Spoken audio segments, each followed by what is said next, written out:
पन्ना में मातम, तालाब में डूबने से 2 सगी बहनों की हुई दर्दनाक मौत। नानी के यहाँ आई थी दोनों बहनें, पुलिस ने शवों को पोस्टमार्टम के लिए भेजा। पन्ना जिले से एक बेहद दिल दहला देने वाली घटना सामने आई है। खुशियों से भरा ननिहाल कब मातम में बदल गया, किसी को अंदाजा भी नहीं हुआ था।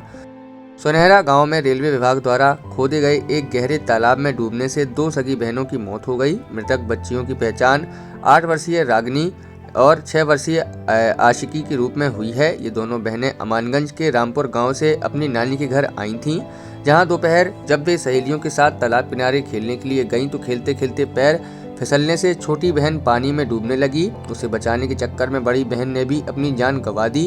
आसपास के लोग बच्चियों को फौरन पन्ना जिला चिकित्सालय लेकर गए, जहां डॉक्टरों ने उन्हें मृत घोषित कर दिया। एक साथ 2 बेटियों को खोने के बाद मजदूरी करने वाले पिता कृष्ण आदिवासी का परिवार पूरी तरह से टूट चुका है। फिलहाल पुलिस इस मामले की जांच कर रही है कि रेलवे विभाग के इस तालाब के पास सुरक्षा के क्या इंतजाम थे। प्रशासन के लिए क्या एक गंभीर सवाल है कि आखिर बिना किसी सूचना के घेरे में इतने गहरे गड्ढे क्यों छोड़ दिए गए, जिससे 2 मासूमों की जान चली गई। हम सर जो बताइए कि नहावे गई थी तालाब। हाँ। अब तालाब में अब जैसे गड्ढा रेलवे वाले ने खोद दिया तो उस समय चाहे उन्होंने धक्का मार दिया हो चाहे अपने से चले गई हो, अब जा कोई नहीं बताया था। दोनों बच्चियां डूब गई। दोनों बच्ची डूब फिर गई। कैसे निकाला उनको? फिर थोड़ी देर में बच्ची फ़ोन लगाई कि मतलब इतने आई हैं बेटियाँ घर है कि नहीं। सो हम कहा नहीं आई।